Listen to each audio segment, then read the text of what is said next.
are sources, that need citation. So all that audit will be there.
Hi, good evening, everyone, and welcome to the second webinar of the MSc Environmental Studies Program and Conservation Practice that is jointly offered by HE and TDU.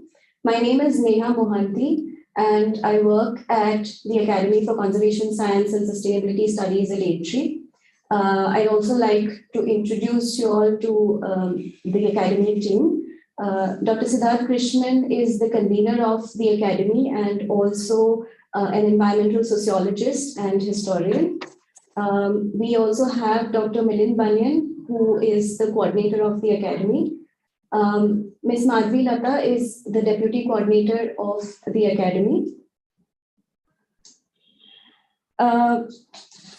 So the focus of this webinar is twofold.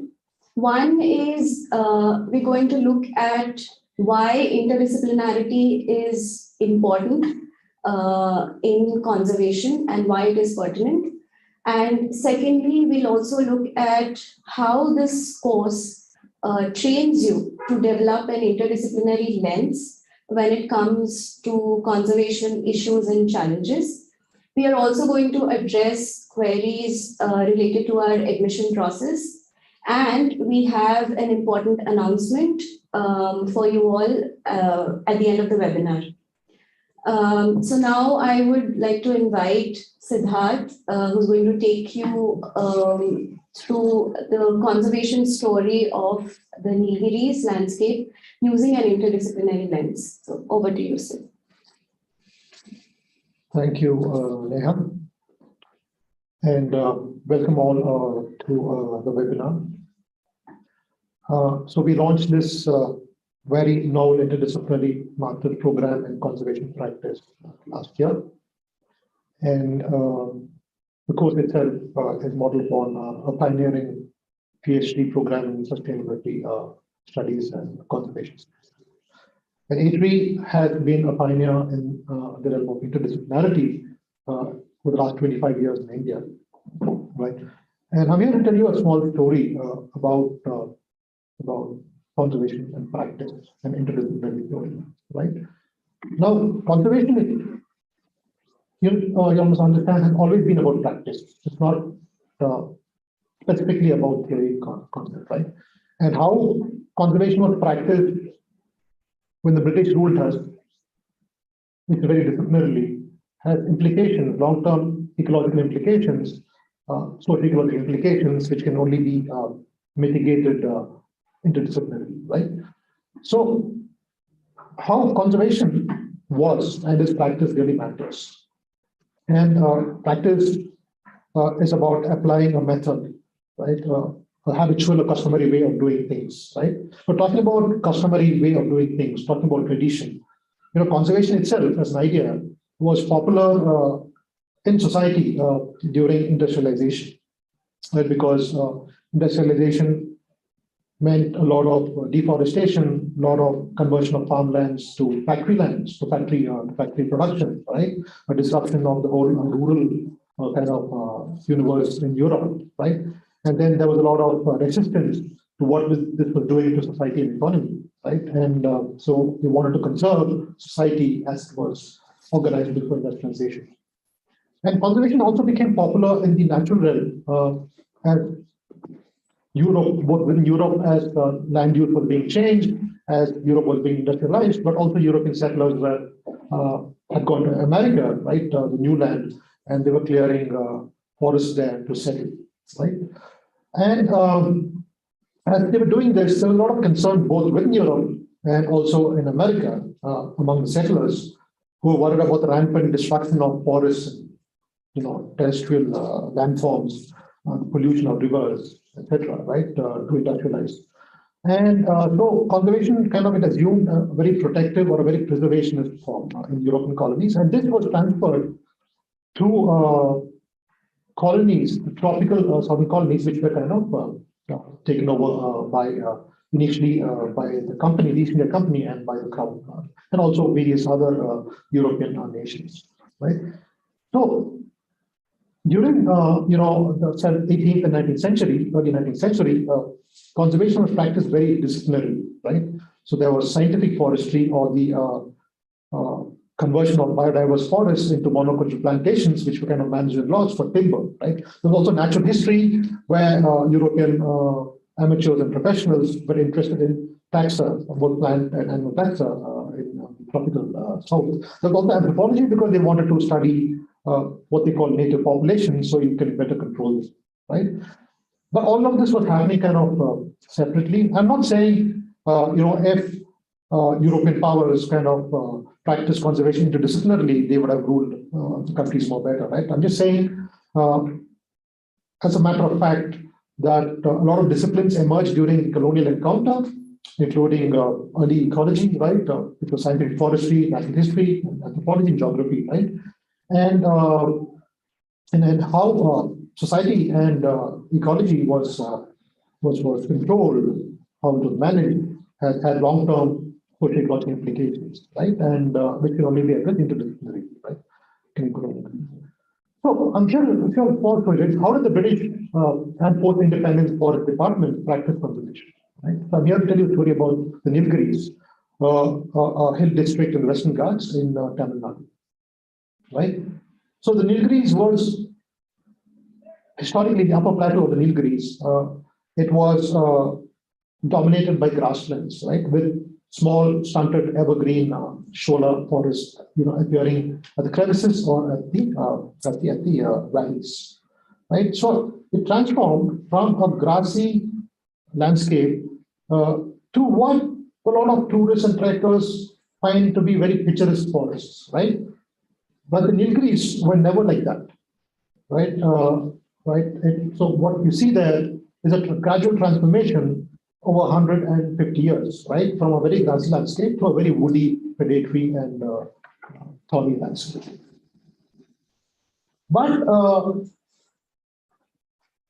today, they say the Nilgiris has 56% forest cover, right? And that everything is green and nice. But the Toda, for example, the Pacholis, who were supposed to be the earliest people to settle in the Nilgiris, they disagree, right? They say that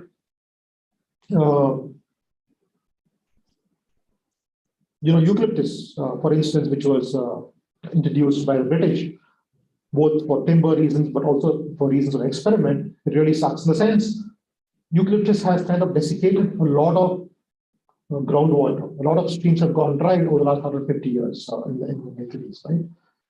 Then there's also pine, right? So pine, it has a lot of value in terms of packaging material, but pine was also planted in swamps, right? Swampy wetlands to desiccate these wetlands for the fear of malaria and other so-called tropical diseases, right? And there was cestrum, right? Which was later entrant. It kind of it's a grappler, right? It kind of wraps itself around local trees, and it kind of tends to kind of strangle and kill them, right? So that's another plant which was introduced, right? Now, I showed you a photo of tourists looking at that dense landscape, right? The landscape is also a very predatory one, right? So earlier, when the landscape was a very grassy one, people had control of the landscape. You could see when your buffaloes were grazing, the cows were grazing, if they were being kind of predated or they were being kind of, attacked at distances by tigers and leopards, right? You had control of the landscape, but now the landscape had gone from a very open, grassy one to a very woody one. And it's also become a predatory one, and it's become easy for large carnivores to kind of depredate livestock and sometimes even attack people. Now, how did all this happen, right? A small environment history. So look at the period between 1920 to 1939, right? So that is to the right, you see a very open, grassy landscape. And I'm going to talk about a particular landscape along the south and southwest of Nilgiris, sorry, north and northwest of Nilgiris, called the Lord Landlocked Downs, about 22,000 hectares of reserve forests today, right? So there were the world wars. And after World War, there was a lot of demand for natural resources, right? Timber, whatnot, land, etc., right? And so a lot of grasslands were proposed to be afforested on the Nilgiri Plateau and much of the Western Ghats, right? And this happened. But what the British did, they did not plant up the 22,000 hectares of what they call the Landlocked Downs, right? Because these grasslands were also kind of so very remnant, they resemble the open grasslands of Europe and Britain, right? And so they served as amenities for the early civilian, military, and forest officials. So you could do jackal hunting, there was no fox hunting, there was jackal hunting, there was picnicking, there was horse riding, right? Anthropology was also an amenity because much of the Todas on the Upper Nilgiris, they lived on this particular landscape, right? And so they were of anthropological interest to the British. And the British always thought to European powers, they always seek to kind of make people more productive, right? So they did not like pastoralists in the tropical south at all, and its temperate regions. They always wanted them to improve and become farmers, right? So anthropology was used, in the service of making Todas productive as farmers, but that didn't happen for almost 100 years. And today, the Todas are farmers out of choice because they don't have much of a choice because the landscape has totally changed, right? There was also, big debates about wanting to declare Landlocked Downs as a national park, but it was kind of just maintained as a park. And then, Second World War, right? There was a lot of disease, right? There was malaria in Burma and Sri Lanka and India, right? And the British wanted, medicines, right? And they planted pyrethrum, right? Which was used for to produce quinine, which was used for malaria, right? And there was also a huge demand for vegetables like starchy dried potatoes, right? And so there was the need to grow more food, right? And so they planted a lot of grasslands with the potatoes, right? But still, there was a lot of resistance in converting the Landlocked Downs reserve forests for potatoes or growing quinine, right? But there's also wattle, right? So wattle, the bark of wattle is used as a tanning agent for leather. Leather is a huge, huge industry, right? So the British India wanted to be self-sufficient in leather, right? And then, post World War II, and there was early decolonization, right? Around the 1940s and 50s, a lot of tropical southern countries were kind of decolonized because of independence, right? And then there was a lot of economy had suffered because of the war, and there was the need to reconstruct the economy. There was massive afforestation, but also there was soil erosion because of unplanned cultivation of vegetables, right? And the Landlocked Downs were opened up by the Indian government, which said we cannot continue to use these amenities because we need to plant them for useful timber resources, right? We need to kind of cultivate them with potatoes and other and even tea, right? And then also, India's diplomatic ties with South Africa broke up because of apartheid, and South Africa used to supply a lot of wattle bark, and so we all had to plant wattle ourselves for the leather industry, right? So the net effect of that was,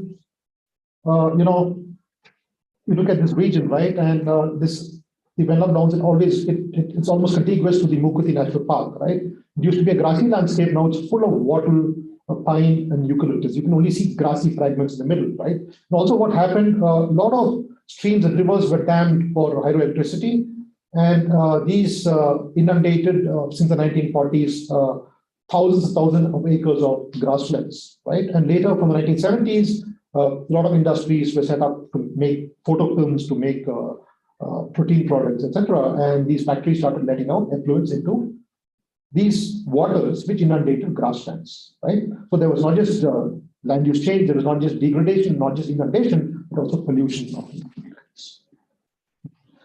So now, a lot of conservation actors, including A3, right, and very interested in kind of restoring the upper Nilgiris, the grasslands of the upper Nilgiris, right? And you can only do this interdisciplinary, right? Now, this is where conservation practice, how you practice conservation becomes important, right?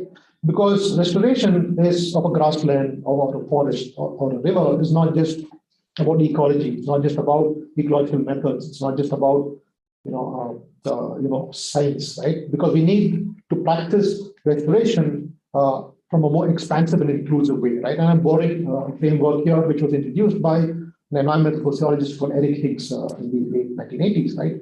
So you need also to take into account when practicing restoration or conservation, history, a historical aspect. Now, if you want to restore the Nilgiri grasslands, to what period do you want to restore them, right? Because there's no such thing called Christianity, right?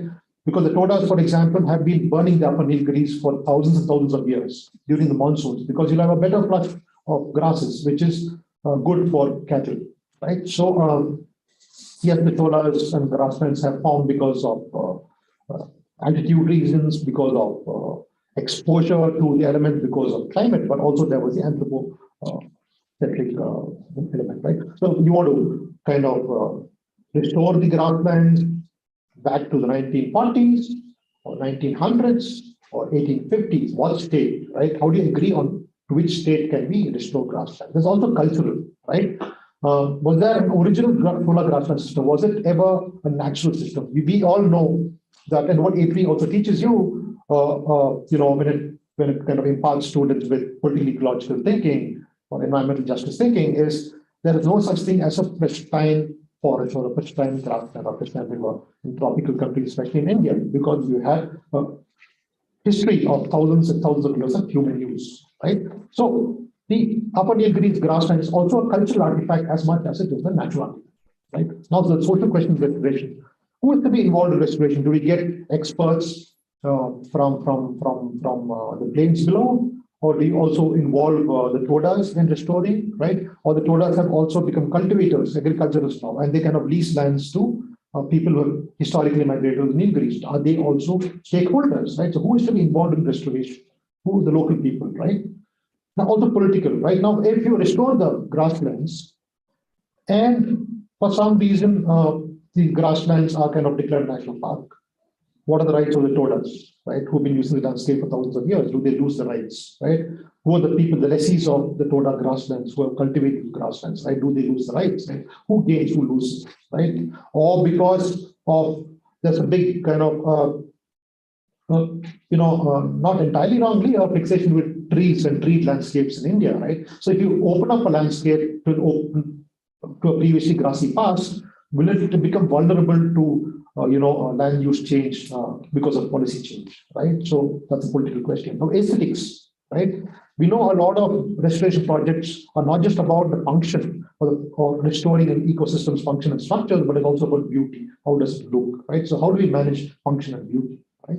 And also there's environmental ethics. So the whole restoration effort, practice of restoration, will it involve anthropocentric ethics, which is people are also part of of the ecosystem, right? And people have use rights, right? Or are you going to use a very ecocentric, biocentric ethics, which is, of course, plants and animals have rights, and humans need to be kept out of these landscapes, right? So these are many questions when you practice conservation, when you practice restoration, right? And this is something you will learn at A3 in your interaction with PhD students, in your interaction with a very diverse faculty at A3, right? A very interdisciplinary faculty at A3, right? But practice, how practice is not just about science, it is also about social science, it's also an ethical practice, it's also got cultural and political aspects, right? So practice, and then our graduate, so our students, when they graduate, when they go out to various sectors, which I think Neha and Madhu will talk about, right? So there, they need to have a holistic sense of what practice means, conceptually informed, but also ethically informed, but also very, very pragmatically informed. Yeah. So this is a small story about conservation practice, right? And I leave it to Neha and no. Okay. Thank you. Thank you, Siddharth, for that very, very insightful narrative. Now, let me just quickly take you all through what this program entails.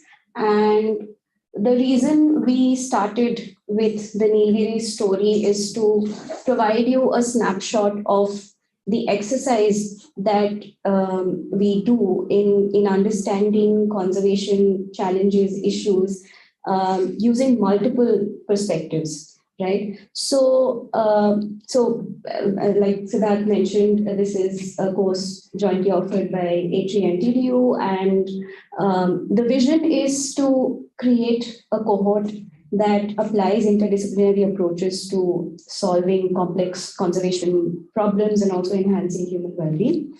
So this course is designed across 4 semesters. The first semester has 6 foundational courses and 1 perspective course. So we train you in multiple disciplines ranging from ecology, sociology, environmental science, economics, to basic math.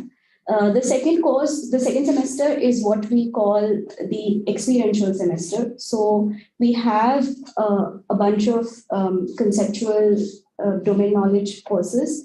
But in addition to that, we also have multiple experiential activities that are present throughout the duration of the semester. The third semester, as you can see, we delve a little deeper into both the conceptual and the practice aspect, and we also offer a range of electives. The fourth semester is entirely a master's thesis or internship, which you will do across the semester. And the third semester also has a field immersion aspect, which will be so you will spend around 2 weeks maybe in the field, looking at a specific institution and their work or working on a specific project. Now, as we've discussed, we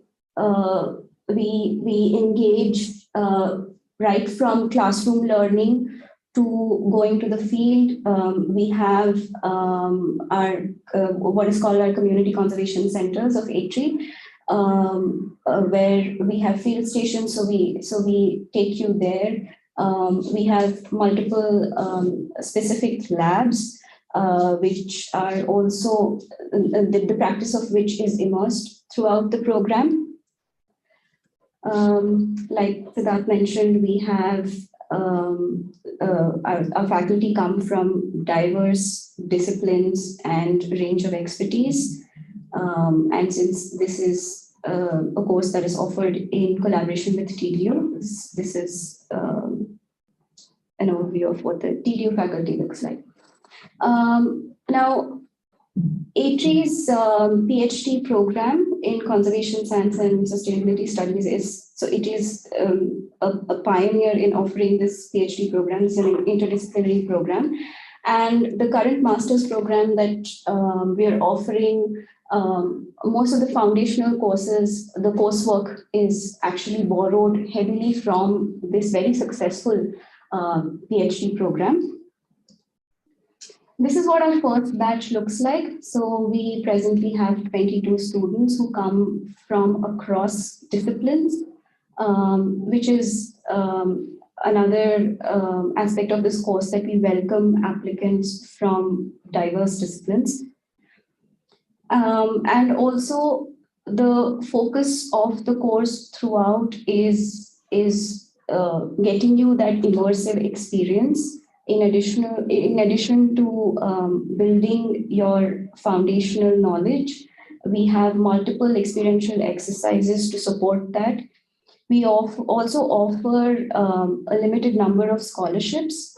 And like I mentioned before, we have a dedicated field immersion across 2 weeks, and you will also be spending your last semester doing a specific project or an internship.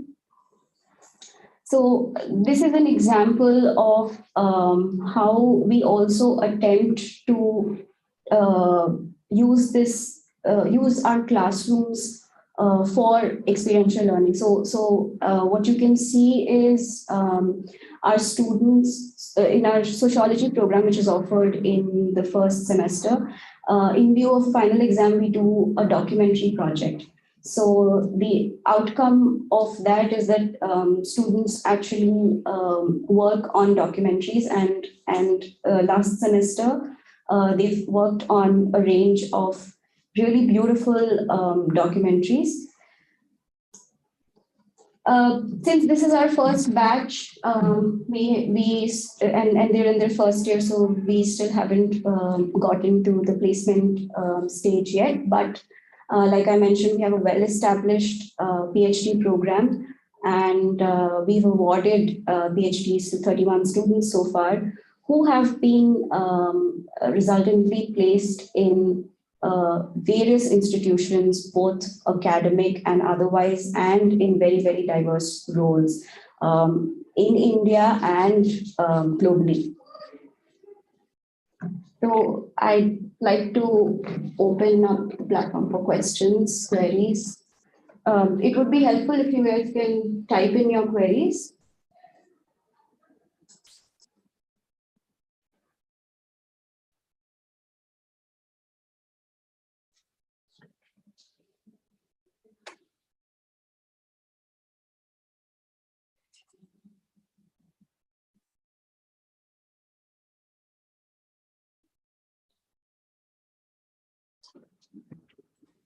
What is the intake for the master's program? Yeah. So we have 30 seats.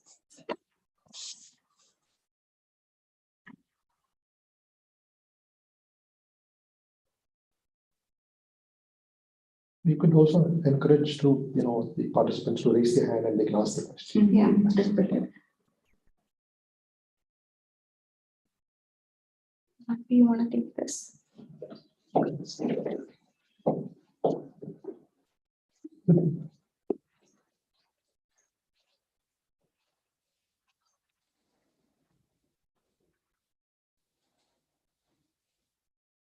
you go to our website, we've put up some model question papers and also the format of the exam, which would be entirely multiple choice and across 4 sections.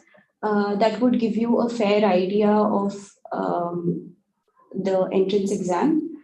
Madhvi, you want to add to that?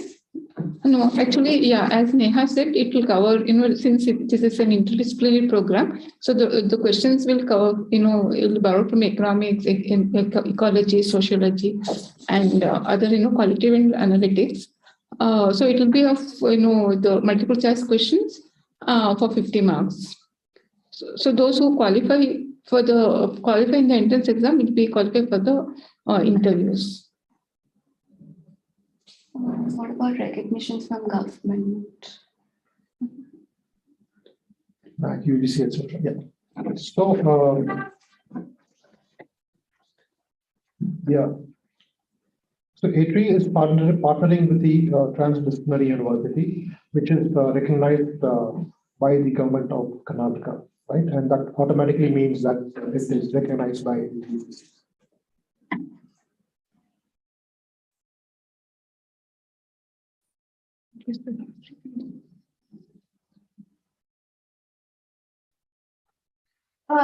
Yes, absolutely. You can write to us at masters@a3.org and we can get you in touch with Yeah, this is Anish Torre's question, right? Yeah. If you can get in touch with current master's students, right? Yes, we can. We'll be in touch with you. Yeah, and we'll put you can in- write to masters@a3.org and we'll put you in touch with the students.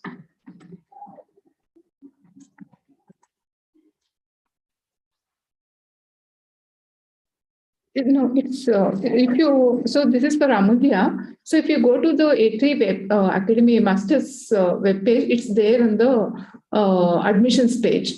The model question papers have been updated there. You want to demonstrate? So yeah, I just Have you demonstrated? Show you how. I just share my screen.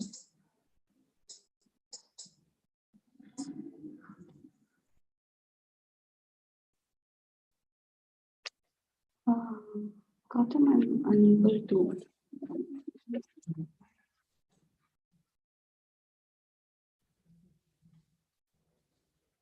Give us a second. We will show you where to find the model question paper.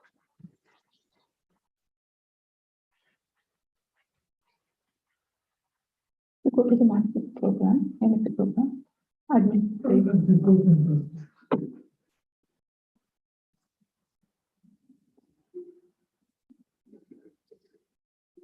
So this is how the website looks like. You can go to the Academy tab and click on the MSc program there. And go to the Admissions tab. And if you scroll down, No, up Gautam. yeah, right there. So There. click here. You will, Yeah. Yeah, Amulya, can you see it?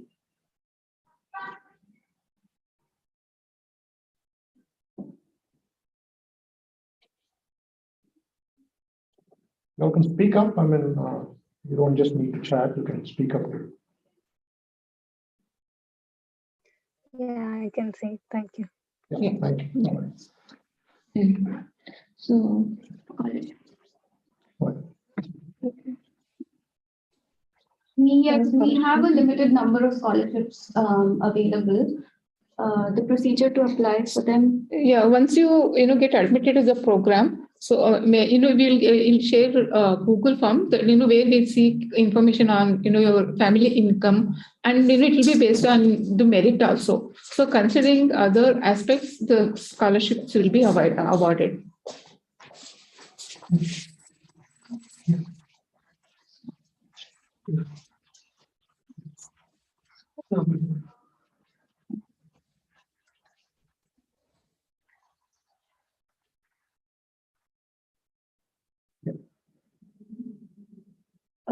Campus placement. So, we are working with partners across the corporate, civil society organization and government sector to have in place a campus recruitment arrangement. And we will most probably have that in place before the first batch finishes, right? And A3 has a good network of supporters and also collaborators across corporate, government, and civil society organizations, right? And we are working closely with them. They are also closely following our program, right? And we definitely have something in place. So this is our first batch, right? And yes, definitely there will be efforts to, of course, by merit, right, and by in terms of meeting the usual needs, right? We will definitely have recruitment. So the other question is, this course is unique for its interdisciplinary nature, from where I will get to know about the respective subjects, both core and elective, along with detailed syllabus that will be taught in the course. I didn't find same academy source. So actually, the list of courses are there, has been mentioned there, but not the detailed syllabus that we'll be doing soon. Yeah. Gautam, you want to? Yes. All right. Fellows leaving off. Fellows and senior fellows whose name by A3 are absent from the academic website. Is that a matter of concern? People, joining and leaving the institution is a very normal practice. Some of the people who have recently, that A3 are still part of A3 in terms of being adjunct fellows, right? And A3 is actively recruiting the best minds across environmental anthropology, environmental political ecology, and also the environmental sciences, who will replace the previous generation of faculty. So it's not much difference. So regarding the MSc, so the MSc degree will be awarded by TDU because TDU is registered as a university, and we have a collaboration with them. And like Siddharth mentioned, they are registered under the government of Karnataka, which automatically makes them UGC certified. Yeah. And if you want NAC details, please, you can always reach out to the contacts in TDU, and they will give you the necessary documentation. Right? You can also check their websites. I think the NAC accreditations. Yeah, yeah. So weekly, daily workload, time commitment. So this is a really intensive program. What we expect is 100% commitment from the students. We have classes from Yeah, we have classes from 10 to 10 to sometimes 5. yeah. Yeah. And the first two semesters are actually quite crucial, both in terms of building conceptual knowledge and also experiential practice, etc. Would you like to add to that? Yes, so this is a full-time program, it's not a part-time program, right? And the first semester, we build your interdisciplinary conceptual knowledge. The second semester, we give you domain skills, but also it is the experiential semester. There's a lot of, outdoor activity, whether it's climate change or land use change or biodiversity conservation, or water quality, etc., right? And then third semester, you also have group immersions across various sectors, right? So it's a very intensive course. It's right up there in terms of international programs. So it is intensive. You have to be up to it. The fee structure, Madhvi, you want to talk about the fee structure? Yeah, actually, the fee structure is for the entire program. It's approximately 3,75,000. That includes tuition fees, lab facilities fees, everything included. You don't have to pay anything else in addition to the fees, during the program. And the scholarship will cover, if you qualify for the scholarship, it will cover the tuition fee only. So you'll have to pay, still have to pay the other fees, but the scholarship will cover the entire tuition fee. Which comes up to? Which comes up to around 2 lakhs. Yeah. So the entrance exam will be online exam. So it will auto-proctored online exam. So it will be for 1 hour 30 minutes. So we'll get back to the details, once we shortlist. So good on. Yes, for 2 years. Yeah, 3.75 lakhs for 2 years. Yeah, that's it. Any more questions? I mean, you can also speak up. Any questions?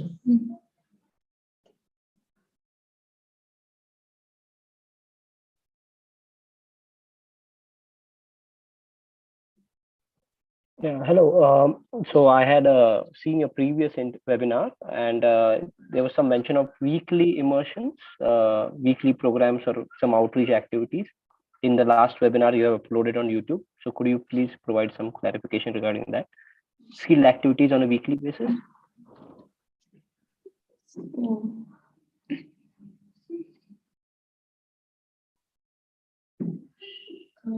Is not shared. Give me 2 minutes. Let me just share my screen.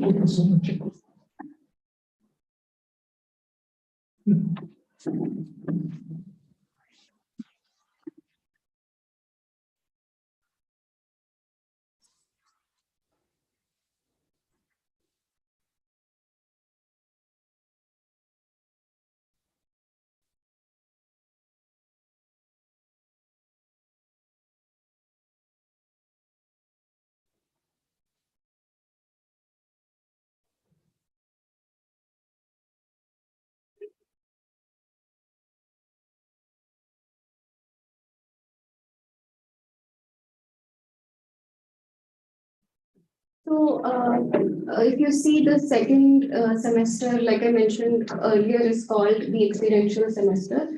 So, each of these courses has multiple experiential activities pertinent to that course. So, for instance, for the food systems course, our students went to the Nilgiris to look at to examine the tea ecosystem and how it impacts biodiversity, and looked at it in the context of conservation, etc. So each of these courses will have either an outstation field experience activity or an experiential activity within Bangalore, and these are scheduled on all Fridays across the semester. So for an outstation activity, they're usually scheduled from Friday and across the weekend. And if it's within Bangalore, Fridays are generally set aside for these experiential exercises. And each course has up to at least, I think, three to four activities. I hope that clarifies. Thank you. Thank you very much.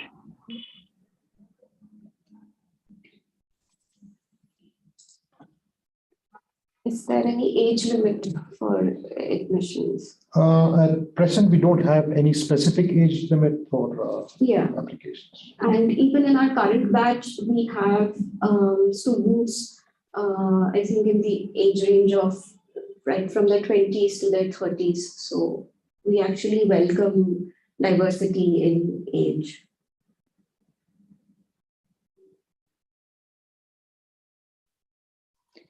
Yeah, the hostel facility will be provided at TDU.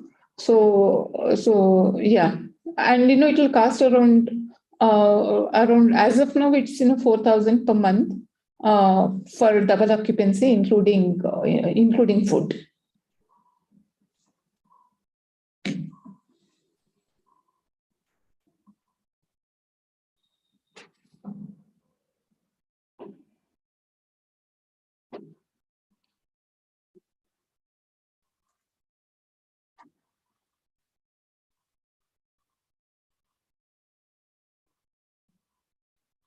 No, so the Transdisciplinary University was government recognized as a private university by the Karnataka legislature, right? You're free to go to the website, right? Yeah, be rest assured. I mean, I don't think AT would associate itself with a non-recognized university. We're too big for that. We're too reputed for that.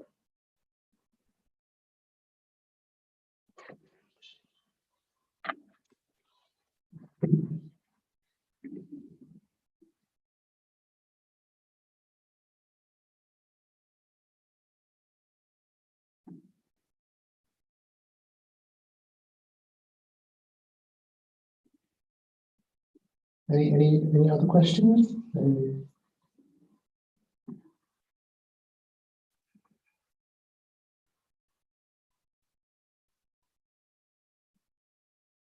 We are in talks with both MAHE and TDU about integrated PhD program, and we are looking at the current new education policy, right? But an integrated program is still a few years off, right?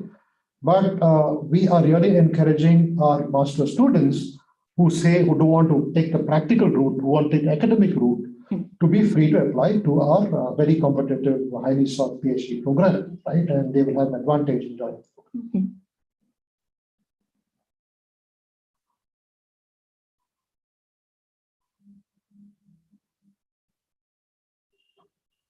The course, our PhD program caters to academia, right?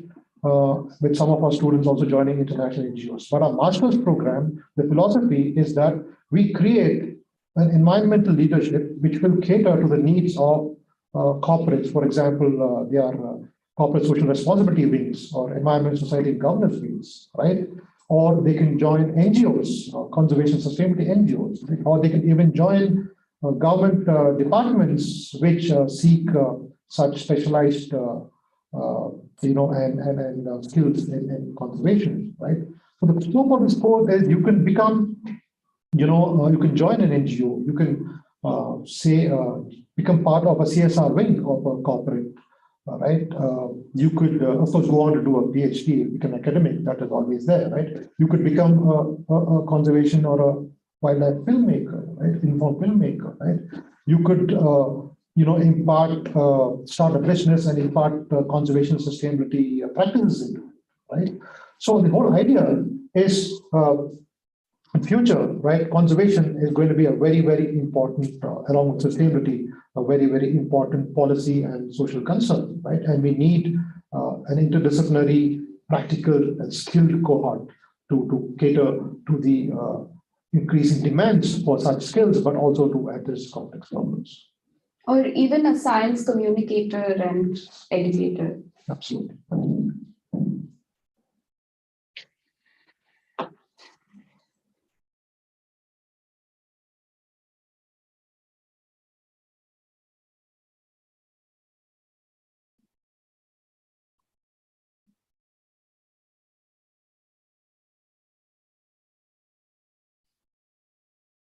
We'll take some more questions, but also, the Academy office will also reach out to each of you all separately, right? Yeah. Have a conversation with you, right? And clear more doubts and have more conversations.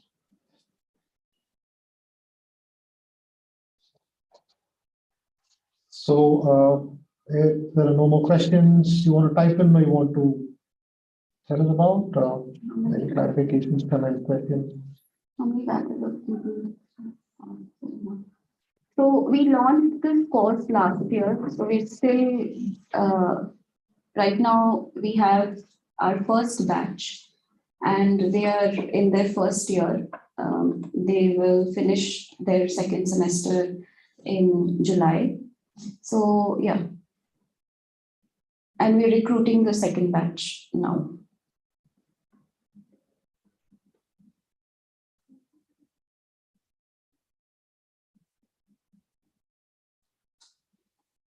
We, so it is interdisciplinary, meaning we have a mix of social and natural scientists, right? Our partners are transdisciplinary, right? Which means their philosophy is to have non-academic people engaged, right? So we have documentary filmmakers, we have painters, right? Artists, right? We have storytellers, we have folks from the communication center, right? We have activists, right? As resource persons for our coursework, but also as people in our network who will come and talk to our students, to engage with them, right? And students will also, in terms of the third semester group immersions, they will be in various networks which involve non-academic, corporate sector, right? One of our biggest supporters is startups, right? And they are the ones who are giving the fellow scholarships, right? And there will be a group immersions with the Tata whom they will offer, specialized course in design and conservation very soon, right? And you'll be engaging with them; they're not academic, right? So to give you an example, right? Environmental journalists, conservation journalists, they're not academics; they'll be interacting with them.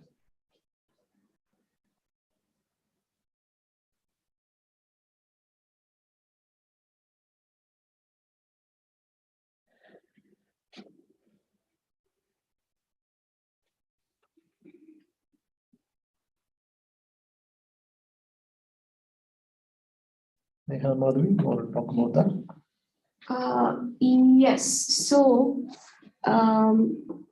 certain courses like environmental science, we offer a course on RSGIS, and even to an extent water resources. So we have a water lab, a GIS lab, a genetics lab here at A3. So yes, there are lab-based courses and they have been incorporated into the program.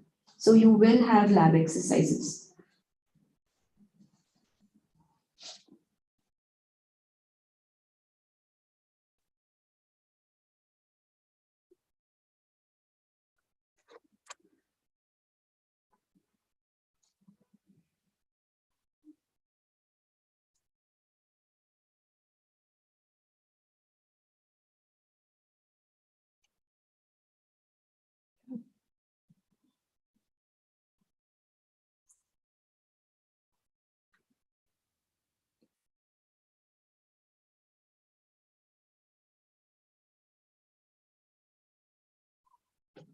So there are no more questions. We can stop here. And before we leave, Siddharth, would you like to make the announcement? Maybe a second slide to. Yeah, so, right, so the first phase of, applications is ending today.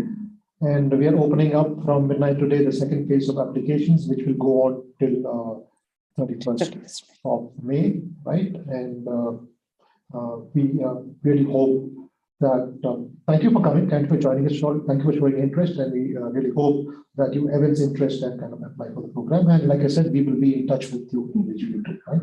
So thanks a lot. The second phase of applications will begin midnight today and go on May 31st, the second and final phase.